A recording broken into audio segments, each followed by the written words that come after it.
السلام عليكم ورحمة الله. الحمد لله وكفى وسلام على عباده الذين اصطفى. أما بعد، أعوذ بالله من الشيطان الرجيم. بسم الله الرحمن الرحيم. ولا تحسبن الله غافلا عما يعمل الظالمون.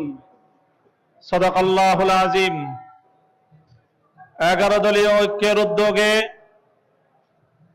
দেশব্যাপী বিভাগীয় সিরিজ প্রোগ্রামের অংশ হিসেবে ময়মনসিংহ বিভাগীয় শহরের কেন্দ্রস্থল রেলওয়ে কৃষ্ণচূড়া চত্বরে আয়োজিত আজকের এই ময়মনসিংহ বিভাগীয় সমাবেশে উপস্থিত সংগ্রামী সভাপতি, উপস্থিত 11 দলের কেন্দ্রীয় নেতৃবৃন্দ, সংগ্রামী আমার ময়মনসিংহ বিভাগের প্রাণপ্রিয় 11 দলের নেতাকর্মী ও সর্বস্তরের ময়মনসিংহবাসী,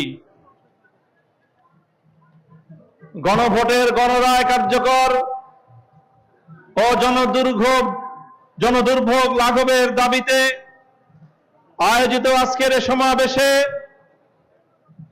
আমরা দ্ব্যর্থহীন ভাষায় বলতে চাই, 11 দল দায়িত্ব নিয়ে যেভাবে নির্বাচন পূর্ববর্তী এবং পরবর্তী সময়ে দেশের মানুষের পক্ষে ভূমিকা পালন করেছে, দেশের স্বার্থে অনেক বড় ত্যাগ এবং স্যাক্রিফাইস স্বীকার করেছে, ঠিক তদ্রূপ বাংলাদেশের স্বাধীনতা, বাংলার মানুষের অধিকার আদায়ের জন্য যে কোনো কঠিন থেকে কঠিনতর পথ অবলম্বন করতে আমরা কুণ্ঠিত হব না ইনশাআল্লাহ।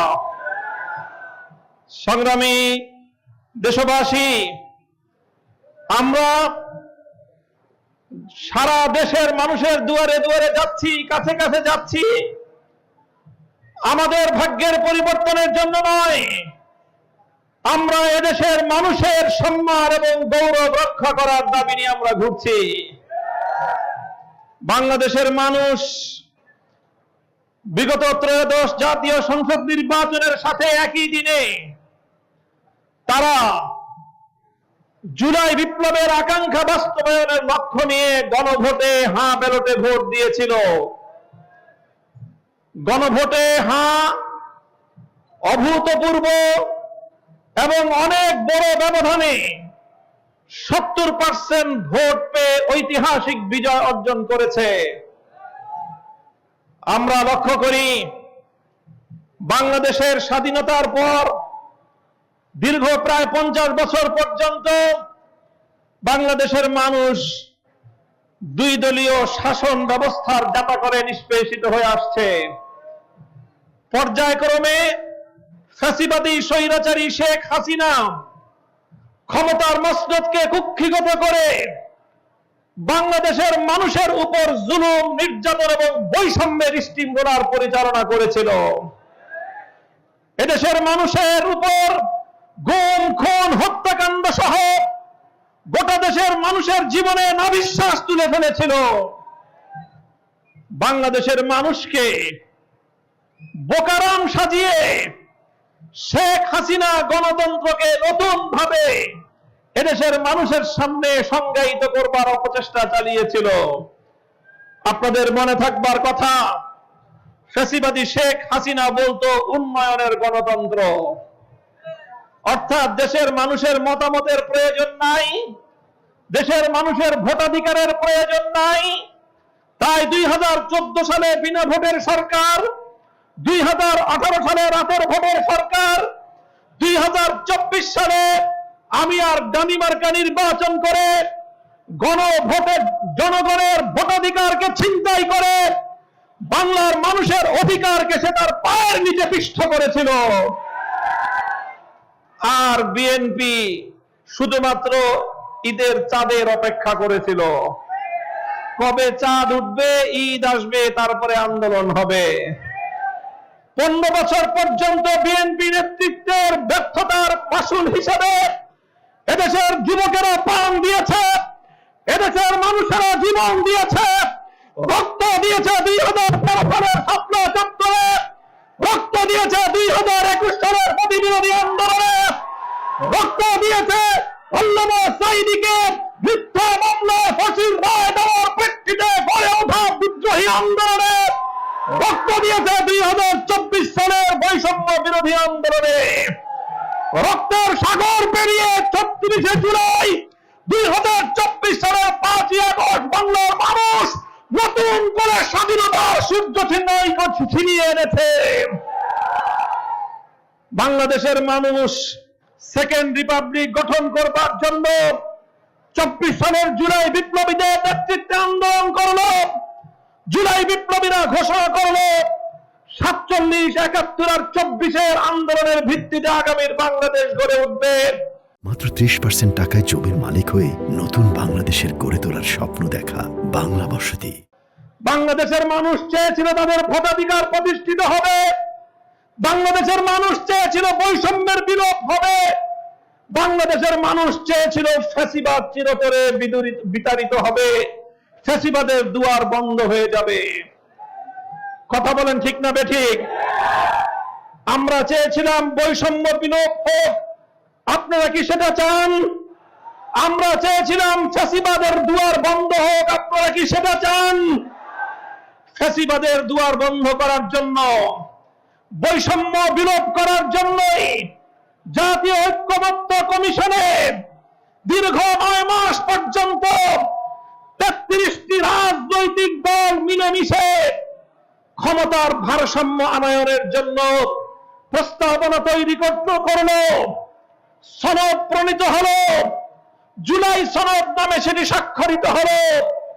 যেই জুলাই সনদের মাধ্যমে একক প্রধানমন্ত্রীর ক্ষমতায় ভারসাম্য এনে কিছু ক্ষমতা রাষ্ট্রপতির হাতে, বিচার বিভাগ সংক্রান্ত ক্ষমতাগুলো প্রধান বিচারপতির হাতে, আর বাংলাদেশের রাষ্ট্র এবং প্রশাসনকে দলীয়করণের অভিশাপ থেকে মুক্ত করার জন্য নিয়োগ কমিটির নামে আরো কিছু ক্ষমতা বিকেন্দ্রীকরণ করে একটি বৈষম্যহীন ফ্যাসিবাদ মুক্ত বাংলাদেশ গড়বার স্বপ্ন নিয়ে বাংলাদেশের রাজনৈতিক দল, বাংলাদেশের আপামর জনতা দীর্ঘদিন পর্যন্ত সংগ্রাম করেছে, আন্দোলন করেছে, ঐক্যমত্যে তারা এসে উপনীত হয়েছে।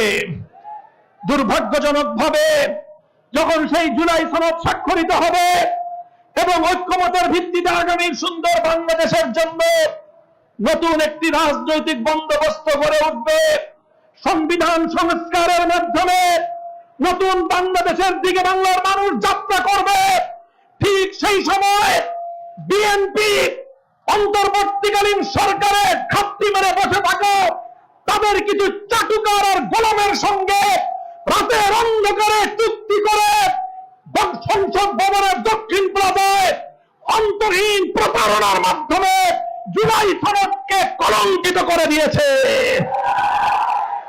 আমরা বলতে চাই, তোমরা যেই প্রতারণার আশ্রয় নিয়েছ, 32টি রাজনৈতিক দলকে অন্ধকারে রেখে বিএনপি এবং অন্তর্বর্তীকালীন সরকারের কিছু লোক যোগ সাজস করে তারা নোট অফ ডিসেন্টের ভিত্তিতে আগামীতে ক্ষমতাসীন দল তাদের এজেন্ডা বাস্তবায়ন করবার যেই চোরাই পথ তোমরা আবিষ্কার করেছো, আমি বিএনপিকে বলতে চাই, তোমাদের কল্যাণকামী হিসেবে বলতে চাই, এই চোরাই পথ দিয়ে যদি তোমরা বাংলাদেশের মানুষের সংস্কারের অভিপ্রায়কে পায়ে তুলবার চেষ্টা করো, এটা হবে তোমাদের জন্য আত্মঘাতী সিদ্ধান্ত। আমরা পরিষ্কার ভাষায় বলতে চাই, আমরা গণভোটে 70% মানুষের যে অধিকার, 70% মানুষের যে ইচ্ছার প্রতিফলন ঘটেছে, সেটা শান্তিপ্রিয় উপায়ে বাস্তবায়ন করবার দাবি জানাচ্ছি। যদি বর্তমান সরকার সেটা করতে ব্যর্থ হয়, আমি আজ ময়মনসিংহের এই কৃষ্ণপুর দপ্তর থেকে পরিষ্কার বলতে চাই, 1970 সালে স্বৈরাচারী পাকিস্তানি গোষ্ঠী তারা যেভাবে বাংলার মানুষের ভোটাধিকার মানতে চায় নাই, যেমনি ভাবে শেখ হাসিনা স্বৈরাচারী সরকার বাংলার মানুষের ভোটাধিকারকে হরণ করেছিল, বাংলা বাংলাদেশের মানুষের ভোটাধিকার নিয়ে ছিনিমিনি খেলে এদেশের মানুষের কাছ থেকে তাদের অধিকার কেড়ে নিয়েছিল। যদি জনাব তারেক জিয়া এবং বিএনপি যদি সেই পাকিস্তানি স্বৈর শাসকদের আর ফ্যাসিবাদী শেখ হাসিনার পথে হাঁটে, বিএনপি এবং তারেক জিয়া ভিন্ন ভাগ্য হবে না। শেষ কথা বলতে চাই, ফ্যামিলি কার্ড দিচ্ছেন ভালো কথা, কৃষক কার্ড দিচ্ছেন ভালো কথা, মনে রাখবেন শুধুমাত্র টাকার বিনিময়ে জনগণের সম্মান এবং মর্যাদা আপনারা কিনতে পারবেন না। শেখ হাসিনা মনে করেছিল পদ্মা সেতু আর মেট্রো রেল দিলেই বাংলাদেশের মানুষ তাদের সম্মান এবং মর্যাদা শেখ হাসিনার কাছে বিকিয়ে দেবে। ইতিহাস প্রমাণ করেছে বাংলাদেশের আত্মাভিমানী মানুষ না খেয়ে থাকতে পারে, তারা তাদের সম্মান এবং গৌরব কোন স্বৈরাচারীর পায়ের নিচে পিষ্ট হতে দেয় না। যদি বিএনপি তোমরা সেই বিপজ্জনক পথে হাঁটো, ফ্যামিলি কার্ড আর কৃষক কার্ডের মাধ্যমে যদি 70% মানুষের ভোটাধিকার নিয়ে ছিনিমিনি খেলবার চেষ্টা করো, যে পথে গিয়েছে শেখ হাসিনা সেই পথেই যাবে তারেক জিয়া। ইনশাআল্লাহ সংগ্রামের জন্য প্রস্তুত থাকুন। আমরা মানুষের অধিকার আদায় করেই ঘরে ফিরবো ইনশাআল্লাহ। নাসরুম মিনাল্লাহি ওয়া ফাতহুন করিব ওয়া আখিরু দাওয়ানা আলহামদুলিল্লাহি রাব্বিল আলামিন। আসসালামু আলাইকুম ওয়া রাহমাতুল্লাহ।